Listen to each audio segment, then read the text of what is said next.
ചന്ദ്രനിൽ പോയാൽ വെയിറ്റ് കുറയോ അതോ മാസമാണോ കുറയുക? ഇനി വെയിറ്റും മാസും ഒന്നാണോ? എന്താണ് ഇത് രണ്ടും തമ്മിലുള്ള വ്യത്യാസം? സത്യത്തിൽ ഇത് രണ്ടും ഒന്നല്ല. വെയിറ്റ് എന്ന് പറയുന്നത് ഗ്രാവിറ്റി നമ്മളെ എത്ര ശക്തിയിൽ താഴേക്ക് വലിക്കുന്നു എന്നുള്ളതാണ്. മാസ് എന്ന് പറയുന്നതോ നമ്മുടെ ശരീരത്തിലുള്ള മാറ്ററിൻ്റെ അളവാണ്. ഒരു എക്സാമ്പിൾ പറയാം. ഇപ്പോൾ എൻ്റെ വെയിറ്റ് 50 കിലോ ആണ്. പക്ഷെ സയൻറ്റിഫിക്കലി ഈ 50 കിലോ എന്ന് പറയുന്നത് എൻ്റെ വെയിറ്റ് അല്ല, അത് ആക്ച്വലി എൻ്റെ മാസ്സാണ്. അതായത് കിലോഗ്രാം എന്ന് പറയുന്നത് മാസിൻ്റെ യൂണിറ്റ് ആണല്ലോ.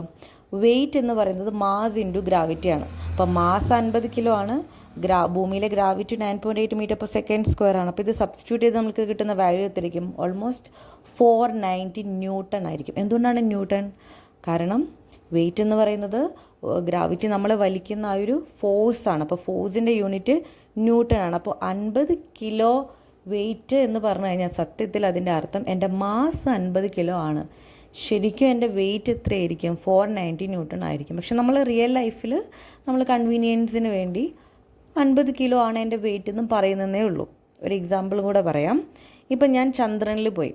ചന്ദ്രനിലും എന്തുണ്ട്? ഗ്രാവിറ്റി ഉണ്ട്. പക്ഷെ ഭൂമിയിലെ അപേക്ഷിച്ച് ചന്ദ്രനിൽ ഗ്രാവിറ്റി കുറവാണ്. എൻ്റെ മാസ് സെയിം ആയിരിക്കും. ഇപ്പോൾ 50 കിലോ തന്നെയാണ് എൻ്റെ മാസ് ചന്ദ്രനിലും. പക്ഷെ എൻ്റെ വെയിറ്റ് മാറും. കാരണം എന്താ? ഗ്രാവിറ്റി മാറി.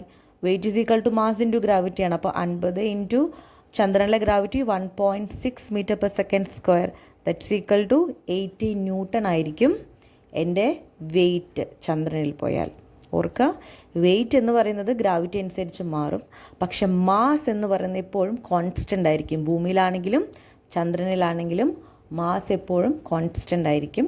വെയിറ്റ് ഗ്രാവിറ്റി അനുസരിച്ച് മാറും.